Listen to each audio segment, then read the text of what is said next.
So maybe you've been looking into leverless controllers and don't know where to start. I got the perfect controller here for you to start your leverless journey on. Let's talk about it.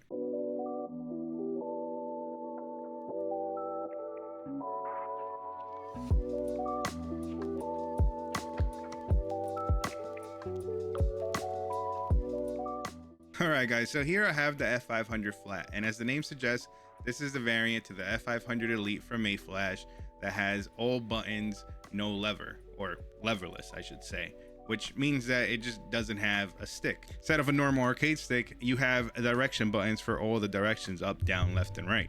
And that's what makes it flat, or, a leverless controller. Now, I do want to point out that mayflash did send me this device. However, they haven't instructed me on saying anything. All opinions are my own, and I will always be honest with you guys. Let's dive into the pros and cons. So, starting off the pros for this device, let's talk about price. Now, that mayflash F500 Flat starts off at $89. There's no other variants. $89 gets you the device and everything you need, except for maybe one thing, and we'll talk about that later. Next up, let's talk about I/O. This device comes with a vibration wrist strap connector, a mute button, and a 3.5mm jack so you can plug in your wired headset. On the side, we have a hidden compartment that houses a 3-meter USB cable. This is the cable that you will use to connect it to your PC or consoles. At the top, we have a USB 2.0 port. This is where you're going to plug in your adapters and your controllers, and I'll explain what I mean by that in a moment. Overall, pretty solid I/O considering the price point that it's at, especially that secondary USB connection up here. It's super useful for our next point, which is compatibility. We're going to start off with the Xbox One or Series X compatibility first. The first thing you want to do is put this switch down to console mode. It's labeled by a little picture of a controller. Alright, so once you have your device plugged into your console, you're going to take a USB cable and plug it into the top USB port that I mentioned before. Then what you're going to do is take the other end, in this case Type C, and into your Xbox One controller. If you have an Xbox One, you obviously have a controller, right? And that's all you need to do. So as you can see here, you're going to move up and down. We're in Killer Instinct right now. We're moving up and down. Let's go in. Make Jago move. I am covering him a little bit, but as you can see, it is working. Jumping. And it all works. It works perfectly fine. So you can play Street Fighter 6, Tekken 8, whatever game you want on your Xbox with this. PS4 users and PS5 players that play PS4 versions of games on their PS5, it's the same process. You plug in the USB cable to the top USB port, you plug in the other end to a DualShock 4, and as you can see, we're working. We're gonna go here into Street Fighter 6 demo. As you can see, Luke is jumping around. Show you guys better. Jumping around, Luke. Left, right. Now, I did try this with a DualShock 5 to see if I could play PS5 games like that without needing an adapter, and unfortunately it does not work. But mayflash has something for you. So remember when I said that this device came with everything you needed for $90, except for one thing? Well, the one thing I'm talking about is the mayflash MagicBoots. It's one of their USB converters, and you can either get this one or the Magic S Ultimate, which also gives you wireless support. They both retail for around $20 to $35 depending on when you're buying it, especially right now after Evo. The prices have gone up a little bit, so I think right now the MagicBoots is going for $35, but you can get the Magic S Ultimate for $20 maybe. So if you're better off getting that one, get that one. I just chose to get the MagicBoots because it's smaller and it won't stick out when you leave it plugged into the top USB port, unlike something like the Brooks adapter that you can also do, but just compare the sizes here. Super tiny compared to it. So again, similar process. We're going to plug this into the USB port at the top of the device. There's a little button at the top of the dongle. In case your PlayStation for whatever reason isn't recognize it, you just tap it, and as you guys saw, the little pop-up came up, and now we're good. We're working. So let's go into Tekken 8. All right, so we're here in Tekken 8, which is only compatible with PS5. There's no PS4 version, and here we go. Oh, okay. Here we go. All right, Jin's moving on the left. I'm getting my butt kicked, but just to show you guys. All right, we're punching Kazuya. So yeah, it all works. Like I said, guys, definitely get that USB dongle. It's way better than getting the Brook FGC, especially comparing it to the price. These things go for $60, $75 sometimes, so that's way cheaper. And like I said, they have one for Xbox and they have one for PlayStation. These are the Magic S. These are the new ones. The MagicBoots doesn't seem to be on their website for some reason, but if you do go on Amazon, they do have it for $33 right now. but the newer one is actually $23. It's actually cheaper, so if you prefer that. I just don't like the size. I feel like it's intrusive and it's just sticking out. It might damage the USB port by accident. Definitely get the mayflash, the MagicBoots. The next two pros we're going to combine. It's going to be build quality and customization. Getting to the internal of the device is fairly simple. You just remove the screws from the back, about 6 silver screws, lift up the back plate, and you can get access to all the buttons, the board, and that USB cable that's hidden on the side. You can actually replace that if it goes bad. You don't have to worry about it being soldered or anything like that. You can replace it in the long run. All the buttons are labeled on their website as well as the manual. You get access to the buttons here. You can swap them out for some Sanwas. If later down the line you want to install a board in here, you can. But let's say you want to do something simple. Maybe you just want to change the artwork on top.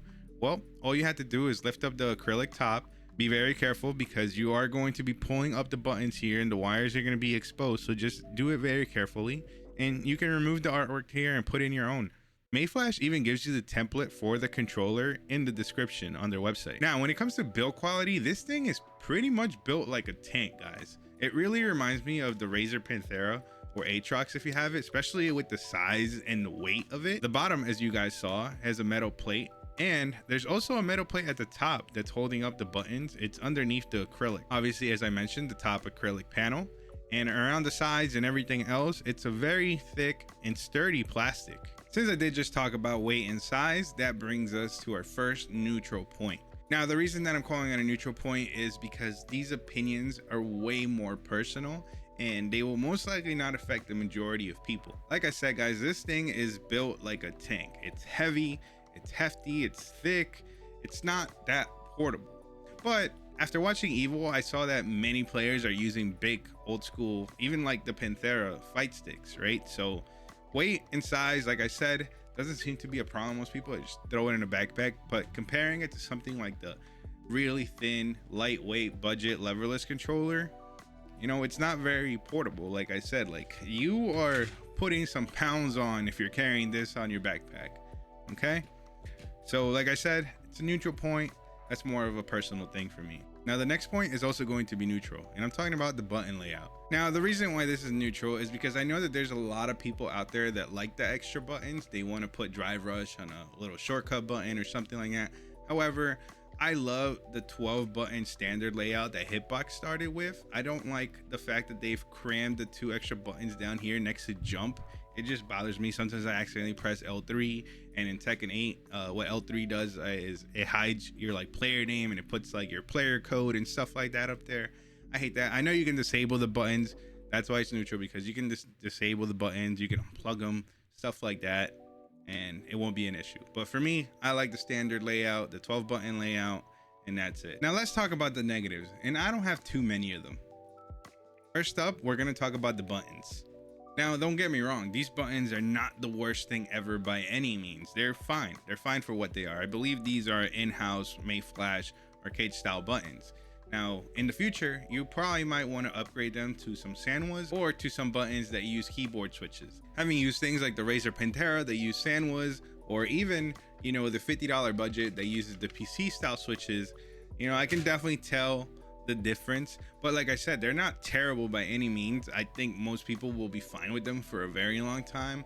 Me personally, I definitely am going to want to switch them out for something else, but I'm also not in a rush to swap them out. I've been using the device for a little bit over 30 days, and I believe that it's going to be my daily driver, even over something like the Razer Kitsune. Now, my last negative or con is something that I couldn't categorize, so maybe we'll just name it software. Now, I haven't had any desync issues or anything like that with this device.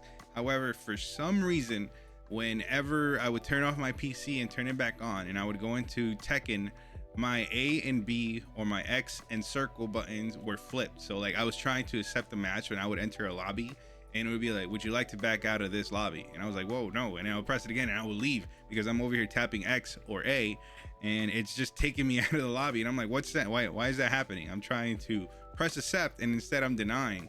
So I would have to unplug the device and then plug it back in, and then it would start working normally. Or I would have to just flip it to another one of the inputs. So you have X input and you have direct input. If I was to put it down on direct input, since I do play on PC, you can use direct input. It would work fine as well there. So I'm not really sure what's going on with the X input on this device, but if you do leave it plugged in, well, I know most people don't, but I do leave my devices plugged in most of the time. When your PC does restart, just keep in mind that your buttons might be flipped and you're gonna have to unplug and plug back in. So let me give you guys a verdict, because a lot of times you guys say that I'm a reviewer, but I don't really give a review because I don't give is it good or is it bad. So let me give you guys my verdict on this device. If you're getting into leverless controllers, this is the perfect starter right here, right? You can customize this so much down the line. It's a very sturdy device. It seems very durable. The buttons are fine, especially if you have no reference. Like I had a reference, that's why I'm like, oh, the buttons are not that great. But honestly, for you, they might be amazing. I don't know. If you don't have any experience with other buttons, with sandwich buttons and things like that, or higher end buttons, you're not gonna mind anything about this device. When it comes to compatibility, you spend an extra $30, so around $110, $120, and you will have a device that's compatible with literally everything without having to buy as many dongles or anything like that, like the other device that we talked about. You got to buy a dongle for Xbox, you got to buy a dongle for PlayStation, etc. With this, you can use your controllers, you can use your DualShock 4 that you already have, you can use your Xbox controller that you already have, and you know, you're set to go. Sure, it's not as cheap as, let's say, the budget $50 Leverless, but this is only really good for PC users, right? Once you have to add a Brook converter to this, then you're looking at around $120 as well. You might as well get something like this that in the future you can upgrade, you can add your PC switches to. Technically with this, you have endless possibilities. So overall, yes, I do recommend this device, especially if you're a PlayStation user. You buy that MagicBoots and you don't have to worry about having a Brook converter sticking out of your device, it eventually getting loose. I saw so many issues at Evo with the device getting loose or the Brook converter just failing to work. With this, you plug it into this device. It's made by the same company that made the controllers, so you know you have support for the device as well. And you know, it comes out to around 110, 120. 80 if you're just, you know, using it on PC, or $89 depending on when you buy it. But yes, overall, highly recommend. With all that being said, guys, let me know what you guys think about the mayflash F500 Flat in the comment section down below. Links to everything that we talked about will be in the description, and I'll see you guys in the next video. Peace.